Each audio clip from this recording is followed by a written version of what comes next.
नमस्कार, आप देख रहे हैं जी बिजनेस। आपके साथ मैं हूं अनुया यादव। आपकी खबर, आपका फायदा। अगले आधे घंटे 3 ऐसी खबरों के बारे में आपको बताएंगे। हालांकि सूत्रों के हवाले से हमें ये खबरें मिली है, अगर वित्त मंत्री इन तीनों पर इस बजट में मुहर लगा देते हैं तो आपको कैसे फायदा पहुंचेगा, ये आप जानिएगा। जी हां, बजट आने में बस 2 हफ्ते से भी कम का वक्त रह गया है और माना यह जा रहा है कि इस बार बजट में हर सेक्टर को बूस्टर मिल सकता है। और हम आज बजट से पहले आपको ये 3 एक्सक्लूसिव जानकारियां दे रहे हैं। आपके लिए बेहद फायदेमंद है ये खबरें। हम आपको बताने जा रहे हैं 3 ऐसी खबरें जो इस बजट में हकीकत बन सकती है। जी हां, बजट में ये ऐसे कदम होंगे जो आपके लिए फायदा ही फायदा लेकर आएंगे। देखिए रिपोर्ट।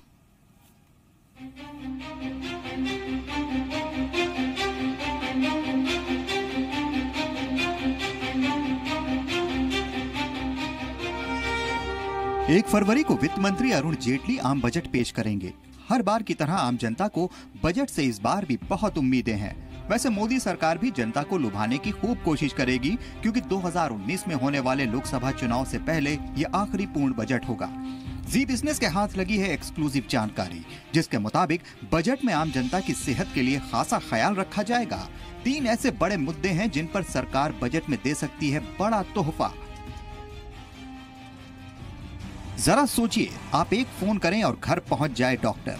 आपको अपनी पेंशन, पीएफ और सोशल सिक्योरिटी से जुड़े तमाम मुद्दों के लिए इधर उधर ना भागना पड़े। रेलवे की हालत सुधरे। जी बिजनेस के पास सूत्रों से एक्सक्लूसिव जानकारी है कि इस बजट में इन 3 मुद्दों पर आम जनता को बड़ी सौगात मिल सकती है। जरा सोचिए, कैसा रहेगा कि अगर आप घर बैठे एक फोन घुमाएं और फोन पर ही आपको डॉक्टर भी मिल जाए और दवा का नाम भी। जी बिजनेस को मिली एक्सक्लूसिव जानकारी के मुताबिक इस बार बजट में एक ऐसी योजना का ऐलान हो सकता है जिससे आपको अस्पतालों के चक्कर लगाने की जरूरत नहीं होगी। हेल्थ सर्विस मोबाइल और मोबाइल पर करने की योजना है। सूत्रों के हवाले से खबर है कि सरकार एक ऐसी हेल्पलाइन शुरू करने जा रही है जिससे आप फोन या मोबाइल पर ही डॉक्टर को अपनी तकलीफ बता सकेंगे और उसका इलाज करा सकेंगे। ये हेल्पलाइन 24 घंटे और 7 दिन काम करेगी। मोबाइल हेल्थ सर्विस के जरिए दूर दराज के गांव और छोटे शहरों में हेल्थ सर्विसेज को पहुंचाने की कोशिश करने की योजना है। दूर दराज इलाकों में हेल्थ सर्विसेज पहुंचाने के लिए 2 दिशाओं में कोशिश हो रही है, जिसमें एक मोबाइल हेल्थ सेवा है और दूसरी हेल्थ कार सेवा है, जिसमें एक एम्बुलेंस गांव-गांव तक जाएगी। सूत्रों की माने तो सरकार डॉक्टर्स का एक पूल तैयार करेगी जो एक जगह मौजूद होंगे। सूत्रों की माने तो सरकार इस बार बजट में ऐसी योजना का ऐलान कर सकती है जिससे हेल्थ सर्विसेज में सुधार लाए जा सके। सूत्रों के मुताबिक सरकार मोबाइल हेल्थ सर्विसेज का ऐलान कर सकती है, जिसके लिए अतिरिक्त तौर पे 500 करोड़ रुपए के फंड का ऐलान किया जा सकता है। अब आपको दूसरी अच्छी खबर बताते हैं जो वित्त मंत्री अरुण जेटली के बजट भाषण में आ सकती है। सूत्रों के मुताबिक देश में हर किसी को सोशल सिक्योरिटी मुहैया कराए जाने के लिए सरकार एक अथॉरिटी का ऐलान कर सकती है। इसके जरिए सभी मंत्रालयों और राज्यों के सोशल सिक्योरिटी स्कीम्स को एक ही प्लेटफॉर्म पर लाया जाएगा। सूत्रों के मुताबिक अथॉरिटी के चेयरमैन पीएम होंगे और सभी मंत्रालय और राज्य इसके मेंबर होंगे। EPF, PF, insurance, senior citizen scheme जैसी सारी स्कीम्स को इस प्लेटफॉर्म पर लाया जाएगा। PM Modi social security authority में खासतौर पर दिलचस्पी लेते रहे हैं। अगर ये अथॉरिटी बन जाती है तो post office, EPF, PF, insurance के अलावा सीनियर सिटीजन, महिलाओं, बच्चियों के लिए दूसरी सभी सरकारी योजनाओं के लिए अलग अलग जगहों पर जाने की जरूरत नहीं होगी। सोशल सिक्योरिटी से जुड़ी हर समस्या का हल एक ही जगह मिल जाएगा। और अब बताते हैं तीसरी खुशखबरी के बारे में जो जुड़ी है रेलवे। जो खबर आ रही है उसके मुताबिक पीएम मोदी के बूस्टर बजट में रेल मुसाफिरों के लिए हो सकता है बड़ा ऐलान। खासकर यात्रियों की सुविधाओं पर जोर रहेगा।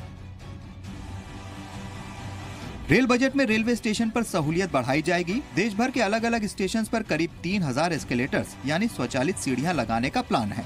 अलग अलग स्टेशनों पर करीब 1000 लिफ्ट लगाने की भी योजना है। इन लिफ्ट्स और एस्केलेटर्स के लिए करीब 3400 करोड़ रुपए का आवंटन हो सकता है। इसके अलावा स्टेशनों पर एलईडी बल्ब लगाने की भी योजना है। एलईडी को सभी स्टेशनों पर लगाने के लिए 800 करोड़ रुपए तक का खर्च का ऐलान हो सकता है। स्टेशनों पर दिव्यांगों और बुजुर्गों को क्या बेहतर सहूलियत दी जाए, इस पर भी सरकार काम कर रही है। पिछले कुछ सालों में यात्री किराए के नजरिए से रेलवे ने नए नए कदम अपनाकर अपनी झोली भरने के लिए कदम उठाए हैं, लेकिन ट्रेनों या फिर रेलवे स्टेशन पर यात्री सुविधाओं के लिहाज से मुसाफिरों से मिलने वाली शिकायतों में भी इजाफा हुआ है। यही वजह है कि माना जा रहा है कि आने वाले बजट में इन शिकायतों को दूर करने के लिए कदम उठाए जा सकते हैं। ये बजट बहुत अहम है, इस पर जनता की नजर है। मोदी सरकार को भी ये पता है, इसलिए उम्मीद कीजिए कि इस बार का बजट काफी लोक लुभावन हो सकता है और आम जनता के फायदे के कई ऐलान हो सकते हैं। समीर दीक्षित और प्रकाश प्रियदर्शी के साथ ब्यूरो रिपोर्ट, जी मीडिया।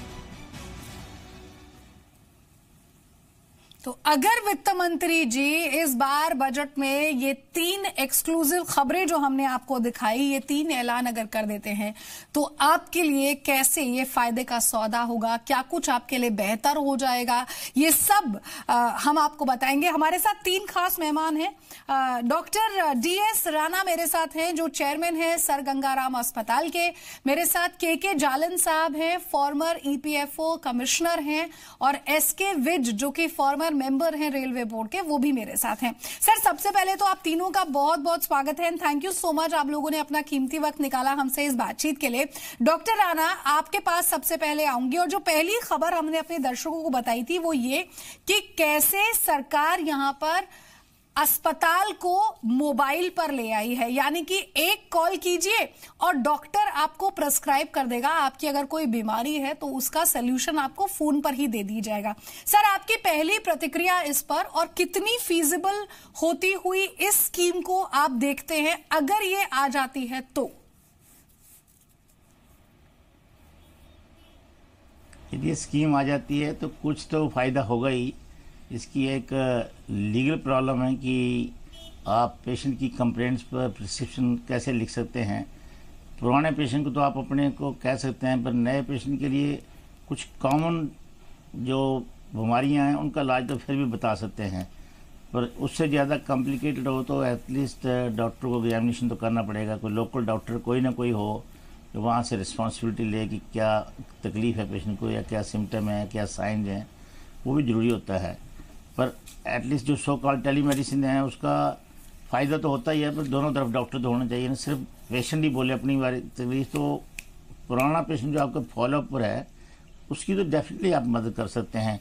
जैसे मैं कह सकता हूँ कि हम ट्रांसप्लांट पेशेंट हमारे होते हैं, अब वो दूर दूर से आते हैं, कोई असम से आ रहा है, कोई कश्मीर से आ रहा है, कोई कहीं से आ रहा है, तो कई बार उनको छोटे टेस्ट के लिए हमारे पास आना पड़ता है। उसको तो वहीं से बता दें, वहीं से हम दवाई बता सकते हैं। तो कोई पेशेंट सीरियस हो जाता है तब भी उसको, तो सरकार इसके बारे में कई कुछ कर रही है, गांव-गांव में एम्बुलेंस भी भेज रही है।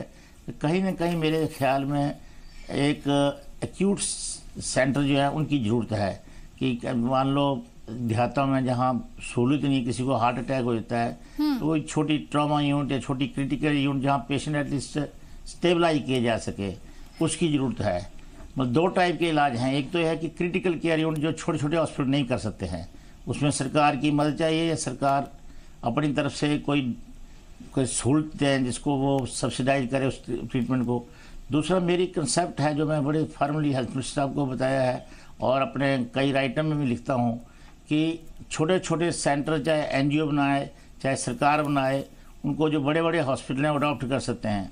आज की डेट में हमारे पास प्रॉब्लम है मैन पावर की। हॉस्पिटल बनाना विलेज में मुश्किल नहीं है, तो मैन पावर देना मुश्किल है वहाँ।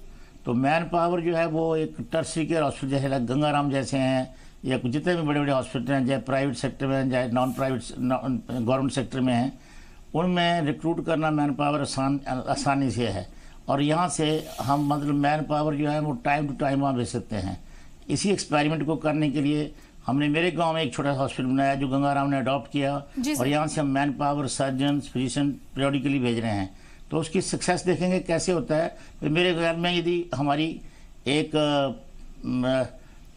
पूरी बिल होगी, स्ट्रांग बिल होगी, तो जरूर सक्सेस होगी इसमें। And that is the only solution right now what I can see for making the health care accessible to all, and not only quality healthcare accessible to all. That is the only means that we can do, that somewhere bigger hospital they have to play a role, यानी कि बड़े अस्पतालों को एक अहम role play करना होगा sir. और आप ये मानते हैं कि अगर बड़े अस्पताल कुछ ऐसे छोटे अस्पतालों को या छोटे सेंटर्स को अडॉप्ट कर ले और उसकी रिस्पॉन्सिबिलिटी ले ले तो हेल्थ सेक्टर में काफी बड़ा सुधार मतलब हम देख सकते हैं। यहाँ पर डॉक्टर राणा, आपसे चैलेंजेस के बारे में भी पूछूंगी कि अगर इस स्कीम को अपनाया जाता है या इस पर आगे काम किया जा सकता है तो परेशानी सरकार को क्या क्या आ सकती है। आपके पास लौटूंगी सर, लेकिन अब मैं जालन सर के पास जाना चाहूंगी। यहाँ पर मिस्टर जालन, जो सोशल सिक्योरिटी स्कीम को एक यूनिफॉर्म अम्ब्रेला के अंडर में सरकार लाने की बात कर रही है, राज्य की जो सोशल सिक्योरिटी सर्विसेज हैं, सेंटर की जो सर्विसेज हैं, सर अगर उन्हें एक ही प्लेटफॉर्म पर लाया जाता है तो इससे आम आदमी को क्या फायदा होगा?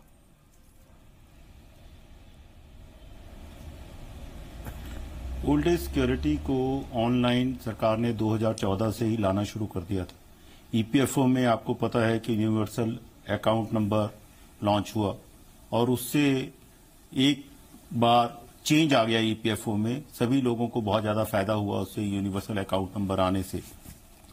ईएसआई में भी हमने सभी एम्प्लॉयर्स और एम्प्लॉयज को ये समस्या बताई कि ऑनलाइन हम लेके आए और उससे हल हो जाए।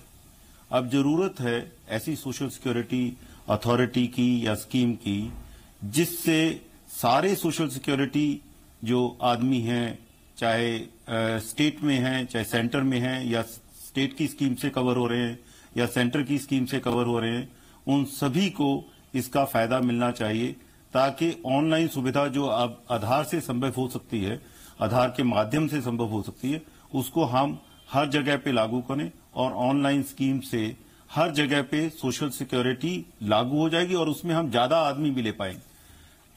पहले इनफॉर्मल सेक्टर को हम इसीलिए नहीं ले पाते थे क्योंकि उनका नंबर बहुत ज्यादा था और हमारे पास ऐसी टेक्नोलॉजी की कमी थी कि हम उसको ऑनलाइन नहीं ले पाते थे। आज के दिन टेक्नोलॉजी के अनुसार हम इस नंबर को और ज्यादा बढ़ा सकते हैं। जालन सर, इसका मतलब ये है कि अगर किसी को कोई परेशानी है यहाँ पर पीएफ से रिलेटेड, ईपीएफ से रिलेटेड, तो उसे अलग अलग जगह पर जाने की जरूरत नहीं पड़ेगी। एक ही सर्विस में, एक ही प्लेटफॉर्म पर ये सारी समस्याओं का समाधान हो जाएगा। क्या इसका मतलब ये समझा जाए? बिल्कुल, आपकी बात बिल्कुल सही है कि अभी तक 2-4 जगह पे अथॉरिटीज को जाना पड़ता था, अब वो भी खत्म हो जाएगा। जैसे ईएसआई, ईपीएफओ ने ये सुविधा जो लॉन्च की थी, पहले एक उनकी अलग अलग साइट पे जाना पड़ता था और स्टेट्स हैं हमारे यहाँ 29-30, उनके यहाँ भी अलग अलग जाना पड़ता था। ये सभी समस्याएं अब खत्म होंगी और यदि सोशल सिक्योरिटी अथॉरिटी यदि हम सभी को एक ही जगह पे कर दे तो उससे ऑनलाइन सुविधा से उस सभी आदमियों को एक ही जगह पे आना पड़ेगा और उससे ये भी होगा, डुप्लीकेसी भी हट जाएगी। डुप्लीकेसी अभी बनी हुई है कि एक आदमी, कई बार ऐसा हो जाता है, बहुत कम आदमी है कि 2-2 या 3-3 पेंशन ले जाते हैं। वो भी एक सुविधा, वो भी जो एक गलत काम हो रहा है उसको भी रोकने में मदद मिलेगी। जालन साहब, मतलब कि जो ये अथॉरिटी है ये इस बात पर भी ध्यान देगी कि कौन से सेक्टर में किस सर्विस की यहाँ पर जरूरत है, किस तरह से सिक्योरिटी देने की जरूरत है, फिर चाहे बुजुर्गों की बात हो या बच्चों की बात हो, इन सब पर ये काम करेगी सिक्योरिटी।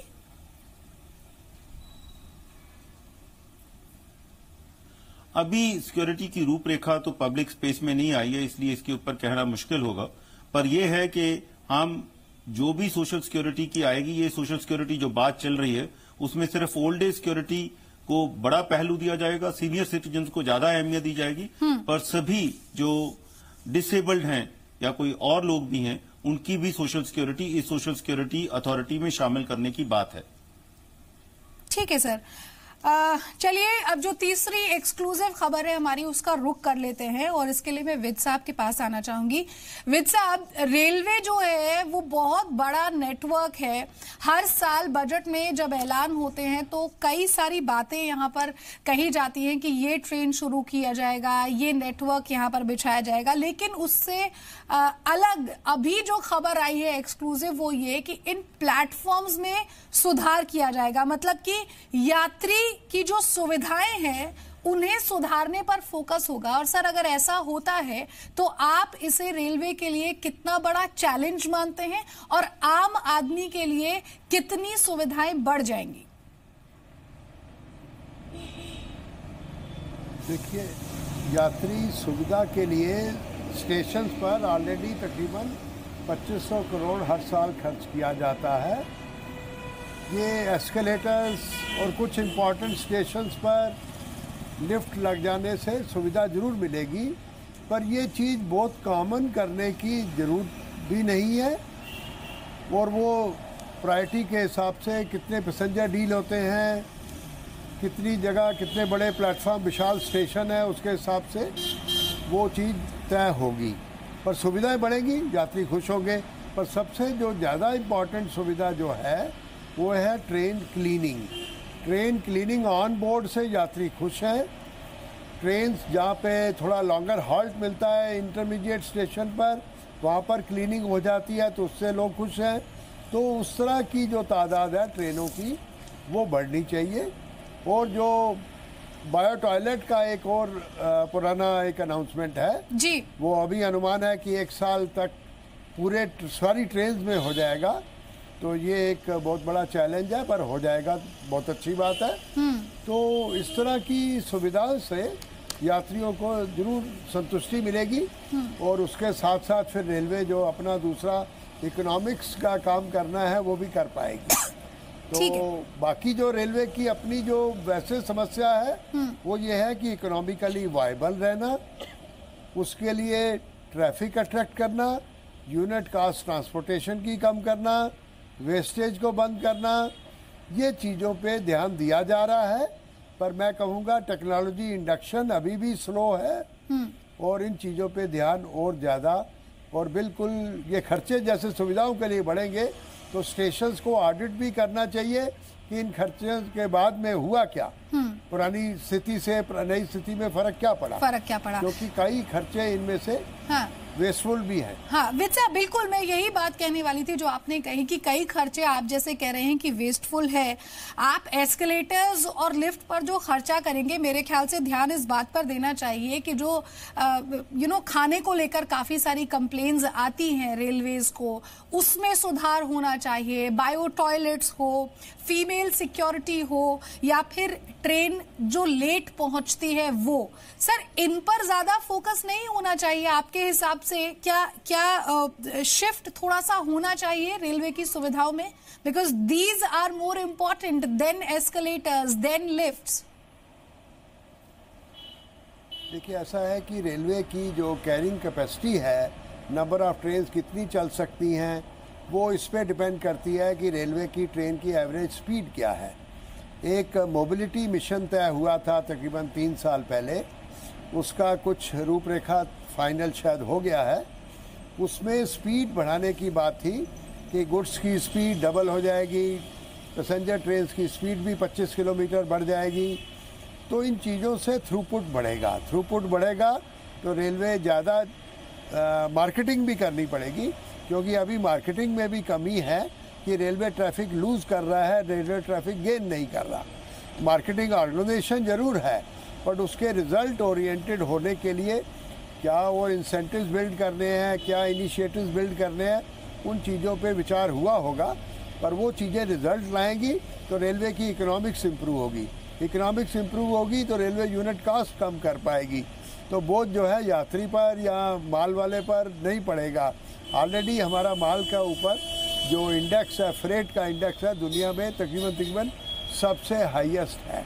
तो ये चीज़ों को हमें ठीक करना है और रेलवे के प्रति जो एक फीलिंग है उसको इम्प्रूव करना है। और रेलवे एक नेशन के लिए बिग इकोनॉमिक ड्राइवर है, इस चीज़ को प्रूव करना है। और वो प्रूव तब हो पाएगा जब रेलवे मार्केटिंग से वो ट्रैफिक अट्रैक्ट कर लेगी और कैपेसिटी साथ साथ जनरेट कर लेगी। काफ़ी कैपेसिटी बढ़ जाएगी। डेडिकेटेड फ्रेट कॉरिडोर जो 2 बन रहे हैं उनके पूरा होने से, क्योंकि काफ़ी गुड्स ट्रैफिक चला जाएगा और उससे भी एवरेज स्पीड जो है गुड्स ट्रेन की, पैसेंजर ट्रेन की जो एग्जिस्टिंग सिस्टम है उस पर इम्प्रूव हो जाएगी। तो इन कार्यों पे ध्यान और इन कार्यों को बिल्कुल ग्रेट फिनिश से अचीव करने की ज़रूरत है।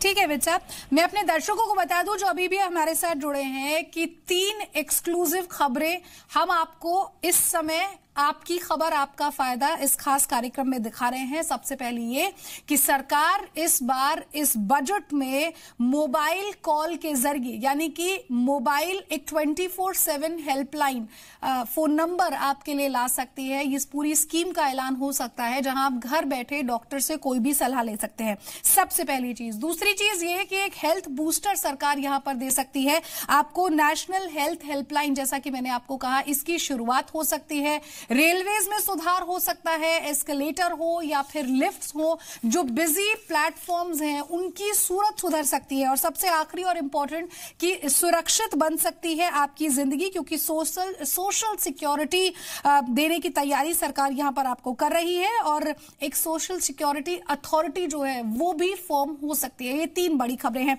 एक बार फिर से डॉक्टर राणा आपके पास आना चाहूंगी, और मोबाइल कॉल के जरिए आप डॉक्टर्स की सेवाएं तो आम आदमी तक पहुंचा देंगे सर, लेकिन WHO की एक रिपोर्ट कहती है कि उतने डॉक्टर्स ही नहीं है, यानी कि मैन पावर की क्राइसिस है सर। दूसरी चीज ये कि दूर दराज के इलाकों में जो लोग बैठे हैं वो कैसे कम्युनिकेट करेंगे डॉक्टर के साथ, क्योंकि बहुत बार जो सवाल वो पूछना चाहते हैं, जो अपनी स्थिति है जो बताना चाहते हैं, वो भी अच्छे से एक्सप्लेन नहीं कर पाते हैं। तो ये बड़े चैलेंजेस होंगे इसके लिए। अनुया जी, ये थ्योरेटिकली ठीक लग रहा है कि मोबाइल से टेलीफोन कर कांटेक्ट कर सकते हैं डॉक्टर को। हालांकि आपने ठीक कहा कि एक चैलेंज होगा कि कितने डॉक्टर मोबाइल रिसीव करने के लिए तैयार होंगे। आज की बिजी प्रैक्टिस में हम अपने पेशेंट को अवेलेबल नहीं होते हैं। पर मैं आपको फिर कहना चाहता हूँ, दोबारा थोड़ा सा रिवाइज करना चाहता हूँ इससे हटकर, कि इस सर्विस की तभी फ़ायदा होगा कि यदि मान लो किसी को, मैं आपको एक एग्जांपल दे रहा हूँ कि रूरल सेक्टर में गांव में किसी को हार्ट अटैक हो गया है और किसी का एक्सीडेंट हो गया है, तो कोई ना कोई सेंटर तो नियर बाई होना चाहिए ना उसको ले जाने के लिए, जहाँ उसका परफेक्ट ट्रीटमेंट हो सकता है। हमारा जो सरकारी हेल्थ सिस्टम है, हेल्थ केयर सिस्टम है, वो काफ़ी अच्छा है थ्योरेटिकली, प्राइमरी, सेकेंडरी, टर्सरी। पर आज की डेट में ये भी सच्चाई है कि tertiary health care 80% private sector में चली गई, और उसके कारण सरकार को देखनी चाहिए कि अब कहते हैं महंगा है, तो टर्सरी केयर देना ही महंगा है और शहरों में महंगा पड़ रहा है। मैं कहता हूँ कि डोर स्टेप पर दे दो। तो मैंने आपको पहले स्टेप बनाया कि टर्सरी केयर एटलीस्ट 1/4 से 1/5 प्राइस पर डेट द डोर्स ऑफ पीपल दो, वहाँ सेंटर बनाओ। इसमें सेक्रीफाइस करना पड़ेगा, इसमें चैलेंज है डॉक्टरों का। डॉक्टरों को भी सेक्रीफाइस करने का अपना टाइम, उनकी प्रैक्टिस सेक्रीफाइस होगी। जिसकी वो फीस यहाँ X लेते हैं वो X डिवाइडेड बाई 3 होगी या 4 होगी या 5 होगी। एक इसमें उनका चैरिटेबल कंपोनेंट होगी टुवर्ड्स सोसाइटी। हॉस्पिटल की भी कंट्रीब्यूशन होगी एंड गवर्नमेंट को भी इसमें कंट्रीब्यूट करना चाहिए। और इस जब आप, मैंने अपने एक्सपीरियंस ये देखा, जब आप प्रोविजन गाँव में कर भी रहे हैं तब भी लोग पेमेंट नहीं कर सकते हैं, इवन 1/5 नहीं कर सकते। बिल्कुल सर। तो उसके लिए सरकार को, सरकार ने अभी EWS पेशेंट के लिए तो कोई माइक्रो इंश्योरेंस स्कीम चलाई है, वो भी कोई सक्सेसफुल नहीं हुई है। पर एक micro insurance scheme, everybody should be insured, किसी न किसी तरीके की स्कीम चलेगी तभी तो लोग पैसा दे सकेंगे ना। इवन चाहे आप गांव में भी मान लो कि NGO भी करता है, तो NGO सस्टेनेबल तो होना चाहिए। यानी कि डॉक्टर राणा, मोर अवेयरनेस इस क्षेत्र में आम आदमी को और ज्यादा अवेयरनेस की जरूरत है, और तभी चीजों में सुधार देखने को मिलेगा। जी सर, जी जी जी, ठीक है। जी, आपको जहां तक प्रिवेंशन का प्रोग्राम, जहां तक, हाँ जी सर अपनी बात पूरी कर लीजिए जल्दी से प्लीज। जहां तक अवेयरनेस की बात है, मेरे मुताबिक प्रिंटेड मीडिया और इलेक्ट्रॉनिक मीडिया जैसे हैं वो सबसे ज्यादा रोल प्ले कर सकते हैं, और वो डेली बेसिस पर प्रिवेंशन प्रोग्राम के बारे में चलाएं, तो prevention the crime of the century. ठीक है डॉक्टर राणा। जालन साहब, आपसे एक चीज समझना चाहूंगी यहाँ पर कि एक बात बताइए सर कि जो छोटे कस्बे हैं, जो छोटे शहर है, वहां अभी भी वो जो पूरा का पूरा प्रोसेस होता है पेंशन पाने का, वो बहुत बार लोगों को थोड़ा टीडियस लगता है। एक तरफ सरकार बात करती है सोशल सिक्योरिटी हर आदमी को देने की। सर, आप एक अम्ब्रेला प्लेटफॉर्म के अंडर ले तो आएंगे इन सबको, लेकिन उसके बाद ये पूरा प्रोसेस काम कैसे करेगा?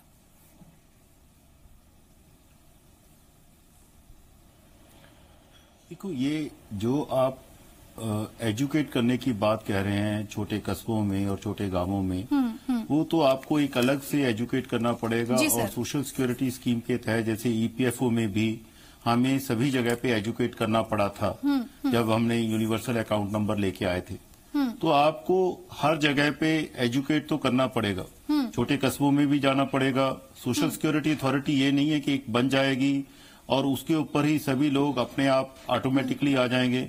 हमारे यहाँ अभी उतनी चेतना नहीं आई है, उतनी पढ़ाई लिखाई नहीं है, लोग अभी भी अनपढ़ हैं और उनको नहीं पता कि कैसे हमने अपना राइट मांगना है। हाँ। और उसके ऊपर मांगना है जाके। तो जालद ऑनलाइन साहब, जाने एक के बात लिए तो भी साफ है यहाँ पर, जो पर बात काफी डॉक्टर राणा ज्यादा ने कही गांवों और जो में, बात कस्बों आप में कह रहे हैं वो ये कि अवेयरनेस की सबसे पहले जरूरत है। फिर चाहे 24/7 मोबाइल हेल्थ सर्विस की बात हो, फिर चाहे सोशल सिक्योरिटी अथॉरिटी की बात है। आप तीनों खास मेहमानों का बहुत बहुत शुक्रिया। माफी चाहूंगी आपसे, समय की कमी है इसलिए शो को यहीं पर वाइंड अप कर रहे हैं।